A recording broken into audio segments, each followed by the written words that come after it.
maka cinta yang sebenarnya adalah cinta Allah dan Rasul, bukan harta benda yang kita miliki, bukan harta yang kita senangi atau semua yang kita senangi yang akan melalaikan dan melupakan kepada Allah, maka di situ Allah pasti akan mengambilnya.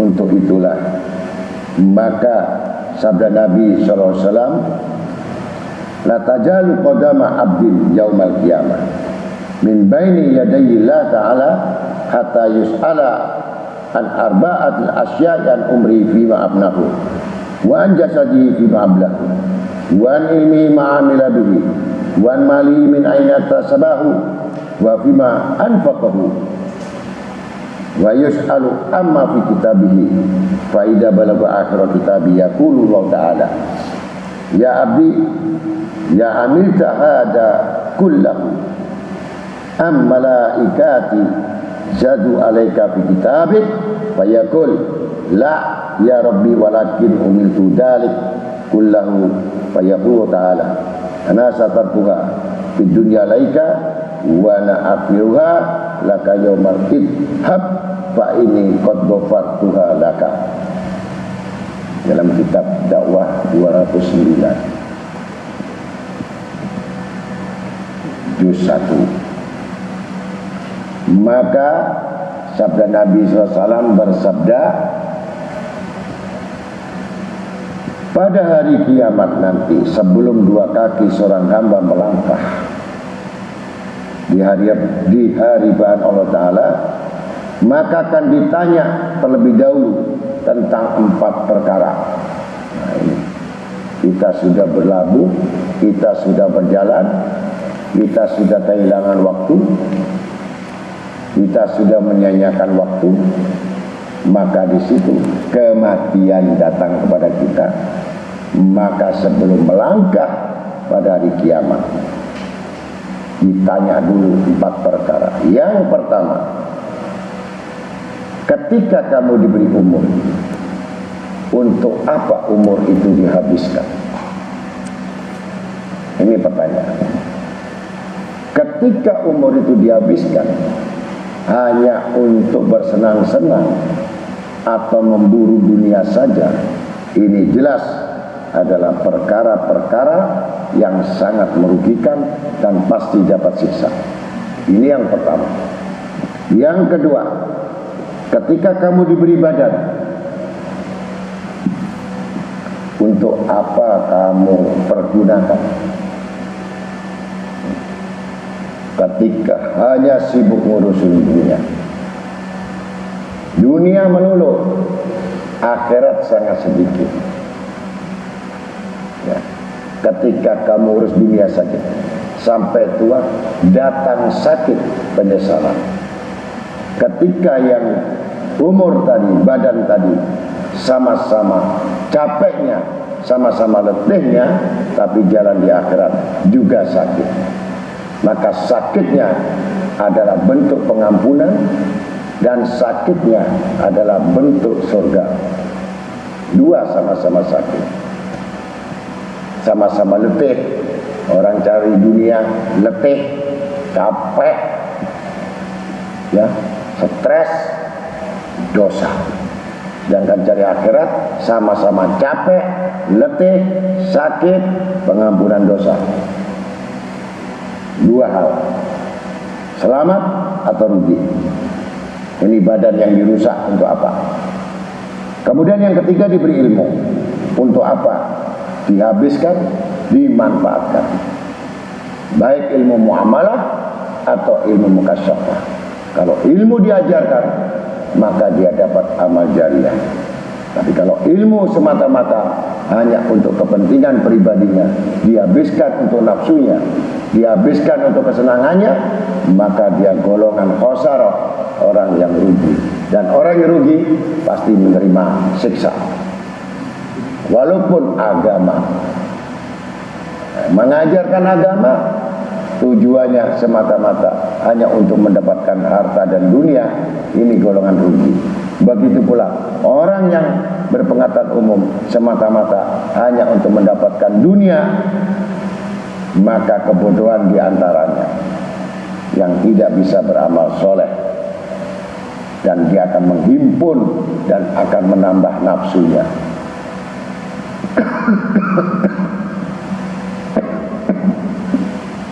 Keempat, ketika aku beri harta, dari mana asalnya,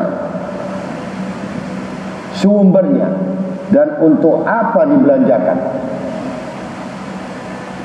Dibelanjakan, ternyata banyak yang dibelanjakan untuk mubadir. Belanja untuk urusan dunia, belanja untuk bermegah-megahan, belanja untuk menghias diri, belanja untuk hal-hal yang tidak manfaat, maka hukumannya adalah hisab. Sedangkan yang membelanjakan di jalan Allah juga hisab, tetapi dia dapat keuntungan. Ketika dikeluarkan mubadir, maka dapat siksa. Karena mubadir itu adalah dosa besar. Mengeluarkan mubadir hanya nuruti hawa nafsu, maka dia kena hukuman dosa. Itu akan kembali harta yang menghukum dirinya sendiri. Dan dia ditanya dari apa-apa yang tertulis di dalam buku catatannya itu. Setelah itu Allah Ta'ala berfirman, hai hambaku, apakah engkau telah mengerjakan itu semua, atau para malaikatku telah berusaha menambahnya untuk engkau di buku catatanmu? Lalu hamba menjawab, tidak, wahai Tuanku, akulah semua yang mengerjakan itu semua. Maka Allah Ta'ala berfirman, akulah yang menutup itu semua terhadap engkau ketika di dunia, dan akulah yang mengampuni semua untuk engkau. Kalau semua empat itu ditujukan mencari ridhonya Allah.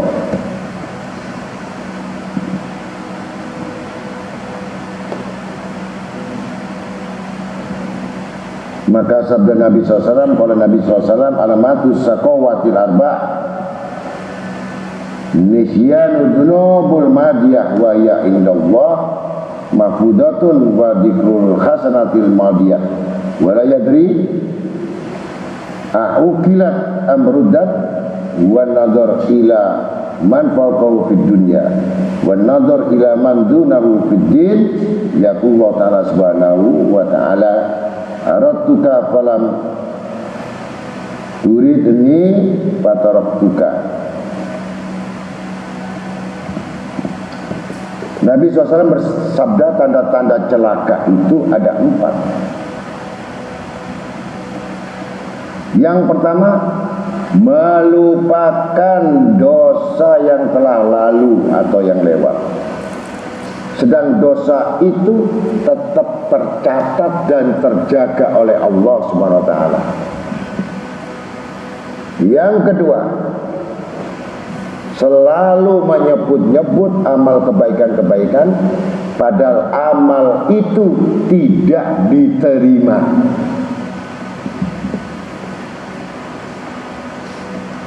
Ketiga, selalu membandingkan dalam urusan dunia. Artinya, kalau orang mengaji, tingkat sosialnya dunia naik, dia menganggapkan itu lebih baik amalnya daripada yang tidak mendapatkan. Begitu barakah yang dimaksudkan, kadang salah orang mengatakan barakah itu harus berupa harta dan materi, padahal barakah yang sebenarnya adalah bentuk pengampunan dosa kepadanya. Tapi manusia lupa, sehingga lengah menganggap amal diterima, padahal ditolak. Kemudian membandingkan urusan dunia, iri, dengki, cemburu kepada orang-orang yang dunia, dan selalu menuntut dunia itu untuk didapatkan dengan segala macam cara. Keempat, meremehkan orang di dalam urusan akhirat, padahal Allah Subhanahu wa taala berfirman, aku menghendaki kamu, maka kamu tidak menghendaki aku, lalu kamu tinggalkan aku. Siapakah yang meninggalkan Allah? Adalah orang beramal semata-mata untuk dunia. Itulah orang yang meninggalkan Allah. bukan dia beramal untuk Allah, tapi beramal mereka untuk dunia, dia tanpa sadar itu golongan orang yang meninggalkan Allah.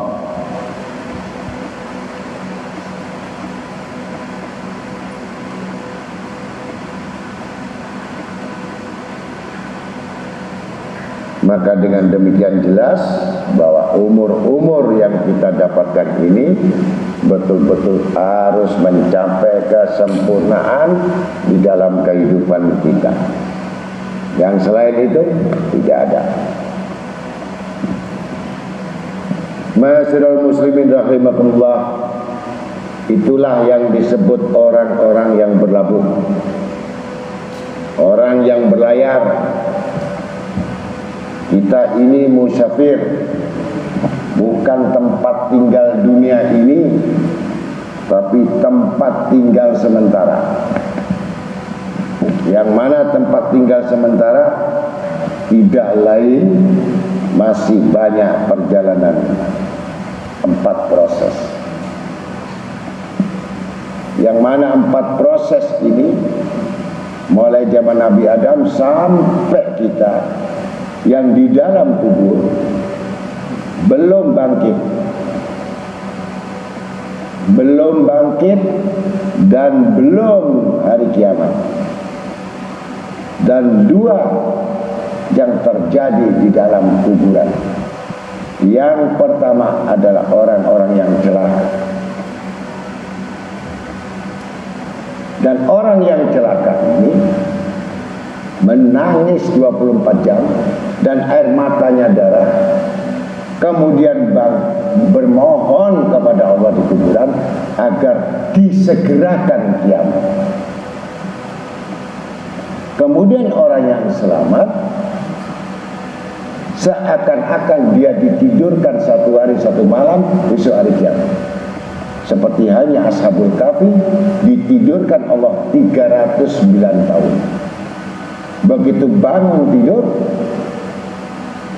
seakan-akan dia baru saja tidur. Begitu pula orang diistirahatkan di tempat kubur dengan selamat, itu seakan-akan tidak merasakan lagi apa yang namanya siksa, yang jelas kenikmatannya itu. Dan pintu pertama, kuburan, pintu gerbang yang pertama, kehidupan yang pertama. Tinggal 2 pilihan, selamat atau celaka. Kalau celaka berarti dia menerima satu hukuman, siksanya 1 hari itu 1000 tahun dunia. Jadi alam akhirat itu, alam barzah itu 1 hari di dalam itu 1000 tahun dunia. Jadi kalau sudah meninggal 1 tahun kalikan 1000 tahun. Ini orang mukmin. Kemudian seorang yang soleh, seorang yang alim, betul-betul alim rubbaniun, maka ditanya oleh Allah Ta'ala, apakah kamu mau istirahat atau mau mengajar? Maka orang yang mengajar tadi, ya Rab, izinkan aku untuk mengajar. Bagaimana cara mengajar?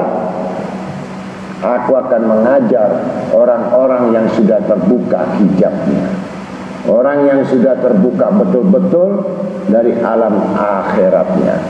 Maka setiap perjumpaan itulah yang disebut guru batin. Guru batin itu adalah guru daripada sunan-sunan atau seorang wali-wali yang telah meninggal, tetap mengajar dan terus mendapatkan ilmu-ilmu dari wali-wali tersebut. Karena mengetahui tingkat pengajaran wali-wali dalam kubur tadi adalah tingkat tambah tingginya kedudukan di surganya. Maka menambahlah ilmu-ilmu tadi bagi orang-orang yang sudah bermusyahadah kepada Allah, niscaya dia akan terus menghubungi guru-guru batin mereka. Seperti halnya Syekh Muhammad Sanam Al-Madani, Abdul Karim Al-Madani adalah murid dari Syekh Abdul Qadir Jailani. Tidak sejaman dan tidak pernah hidup. Syekh Abdul Qadir Jailani sudah meninggal. Mulai pelajaran tasyian nufus, tasyiyal qulub, dalam musyahadah, dalam tarikat, dalam hakikat, dalam tasawuf, semua dihimpun. Syekh Abdul Qadir mengajar kepada Syekh Muhammad Saman di dalam mihrabnya, di dalam ibadatnya, di dalam sholatnya, di dalam tidurnya, di dalam duduknya, di dalam zikirnya. Akhirnya menguasai torekot-torekot itu yang menjadi khalifah mutlak wali kutub, dan diserahkan kedudukan oleh Syekh Abdul Jailani ini kepada Syekh Muhammad Saman Al-Madani yang diizinkan oleh Rasulullah SAW, yaitu untuk menjaga pintu atau mihrab Nabi kita Muhammad SAW. Itu tidak sejaman, 200 tahun yang lalu sudah meninggal.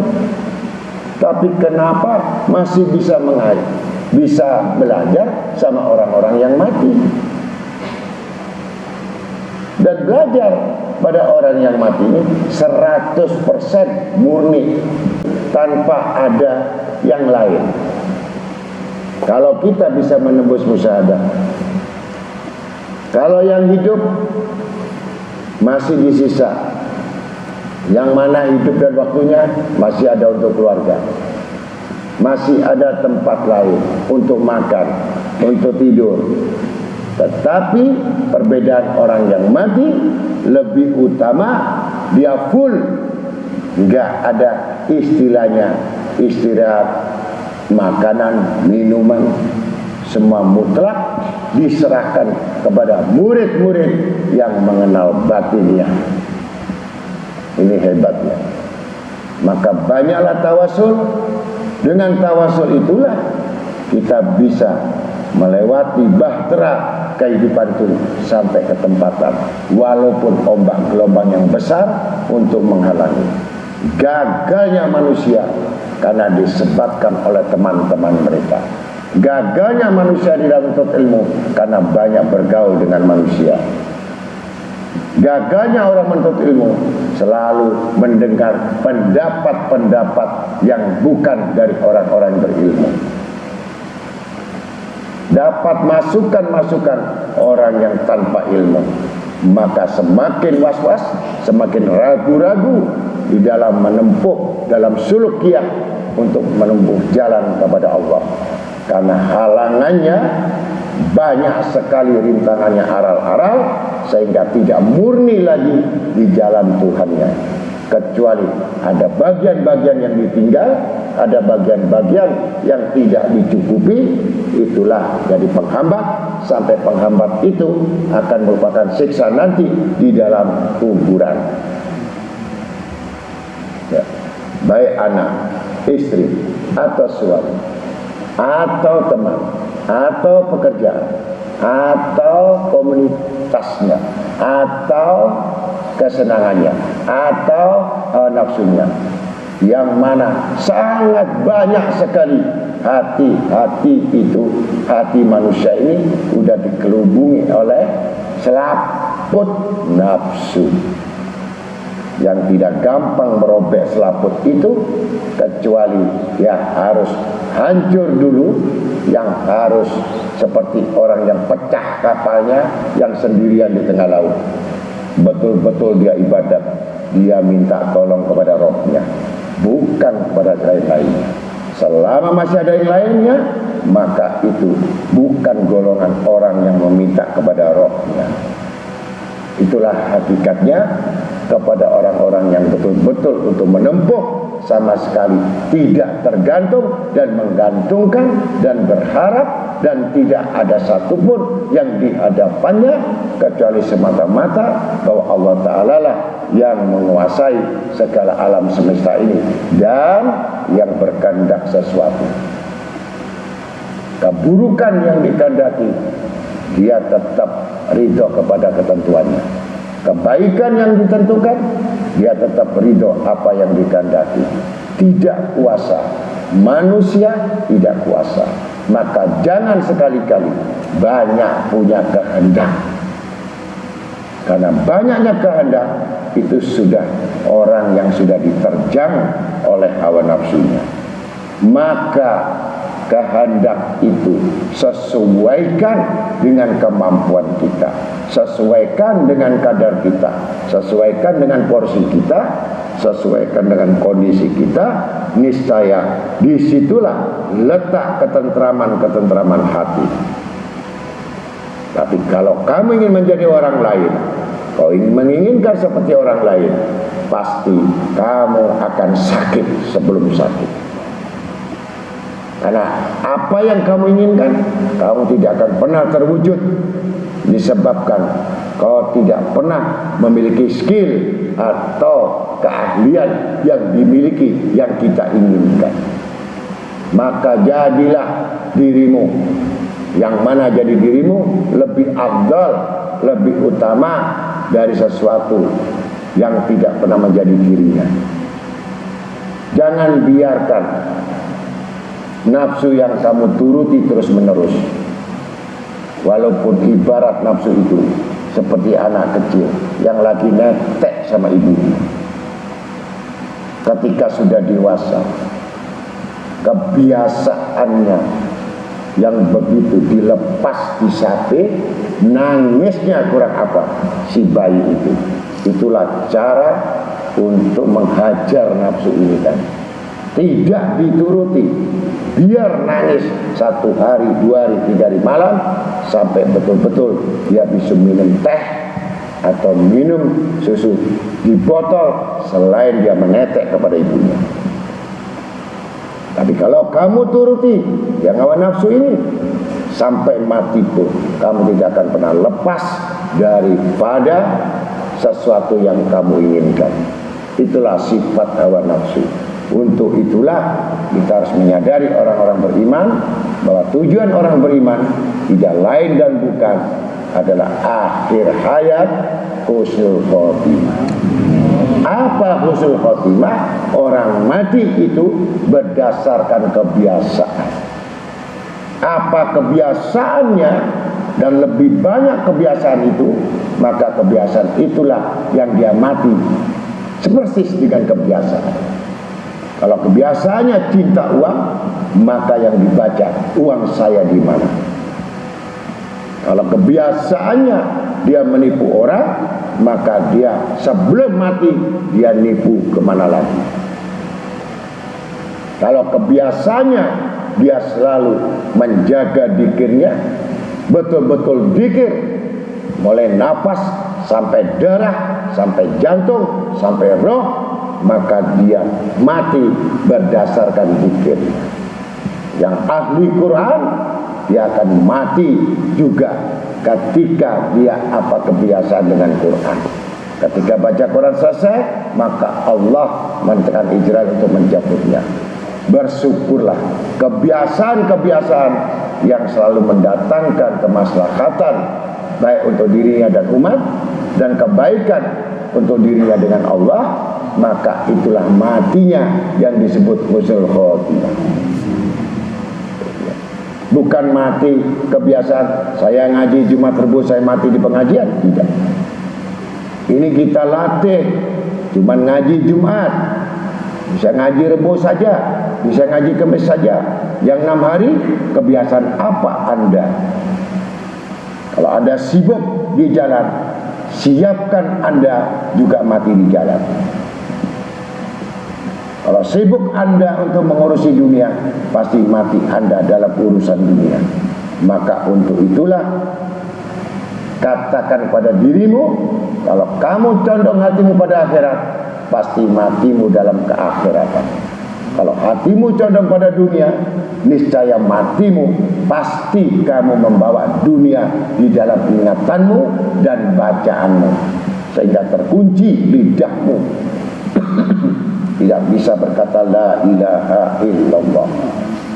Walaupun kamu ibadah 1000 rakaat, walaupun kamu khatam Quran 30 juz, kalau hatimu kamu letakkan kepada dunia, pasti matimu, pasti kamu akan menyebut dunia.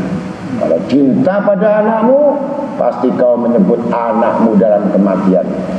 Cinta pada rumahmu, kau akan menyebut rumahmu atau mobilmu yang kamu cintai. Semua kamu tidak akan bisa menipu Allah dan tidak akan bisa mendustakan ayat-ayat Allah, karena itu akan Allah buktikan ketika kamu akhir hayat. Siapa sebenarnya kamu, maka disitulah kamu sebenarnya keadaanmu. Disitulah menjadi koma, menjadi tertutup, terkunci lidah kamu. Tapi kalau kamu ahli zikir pada Allah Ta'ala, walaupun kamu itu bibirmu tertutup, matamu yang berzikir kepada Allah, memberikan isyarat dia menyebut la ilaha illallah. Ketika Rasul Shallallahu Alaihi Wasallam menunggu para sahabat, sahabat itu terkunci lidahnya seperti hanya koma. Semua Abidar, Abu Hurairah menunggu semua para sahabat. Maka ketika itu hanya Rasul Shallallahu Alaihi Wasallam yang tahu matinya sahabat yang ini. Ketika meninggal, lidah tidak berbicara, terkunci. Bagaimana orang koma ini? Tapi Rasulullah memperhatikan matanya saat diambil, terbuka, menutup, matanya menyebut la ilaha illallah. Hanya Rasul Sallallahu Alaihi Wasallam yang tahu. Maka ketika sahabat yang lain mengatakan bahwa sahabat yang ini matinya kafir karena tidak menyebut la ilaha illallah, maka Rasul Sallallahu Alaihi Wasallam mengatakan dia adalah husnul khotimah. Kenapa kamu bisa mengatakan dia kafir? Tidak bisa berbicara. Allah menolong lewat isyarat matanya, mata yang tidak pernah maksiat. Ketika itu baru diambil rohnya dengan la ilaha illallah Muhammad Rasulullah. Matanya didengar oleh Rasul dan dilihat oleh Rasul Sallallahu Alaihi Wasallam. Maka salati jenazah itu. Tapi bagaimana orang yang mati koma, zikir tidak, ibadah sedikit, wirid-wirid gak punya, banyak lupa Allah dan banyak cinta kepada selain Allah, bagaimana dia akan menyebutnya? Yang bisa menyebut ini adalah orang yang cinta Allah, yang cinta Rasulullah. Baru dia akan ucapkan segala kalimat itu tidak lain yang menghubungkan semata-mata kepada Allah Rasul. Bisa jadi kamu banyak sembahyang, bisa jadi kamu banyak wirid, tapi tidak kamu tujukan Allah. Yang tahu kita sendiri, yang paham itu kamu sendiri, yang melihat itu kamu sendiri, dan kamu marah nanti sama dirimu sendiri. Apakah Allah itu mengingkari janji atau kita yang mengingkari janji? Itu nanti urusannya ketika roh digorgorok sampai di tenggorokan. Untuk itulah nasihat itu, peganglah kehidupan ini, berlabuhlah kamu seperti hanya kamu mengarungi kehidupan ini, dan punya cita-cita tujuanmu untuk sampai mendapatkan, sampai datang di kepulauan. Mana yang dimaksud kepulauan? Adalah kematian yang membawa kebahagiaan dan keselamatan dan keuntungan kita sampai nanti selama-lamanya di akhirat. Mudah-mudahan nasihat ini bermanfaat, terutama Al-Fakir menasihati diri saya sendiri sebelum kalian. Karena saya juga mengatakan, maka saya pun juga mohon kepada Allah Ta'ala agar Allah memberikan keterikatan hati kami, hatiku ini jangan dimasukin lain kecuali Allah. Jadi hati saya gak mau terlepas dari Allah dan Rasul. Celaka hati yang terlepas dari Allah. Kalau Allah sudah meninggalkan, siapa yang bisa menggantikan kedudukan Allah? Kalau Allah pergi dari kita, siapa yang bisa menggantikan sesuatu yang selain Allah ini? Maka peganglah, jangan dimasukin wilayah hati kamu selain Allah, selain Rasul. Niscaya akan mondar-mandir malaikat di hatimu, senantiasa akan menjaga hatimu, bersih hatimu, niatmu, sampailah kepada tujuan yang dimaksud, yaitu Rabbul Alamin. Yaitulah orang beruntung. Wa akhiru kalam, la ilaha illallah Muhammadur Rasulullah sallallahu alaihi wasallam. Assalamualaikum warahmatullahi wabarakatuh.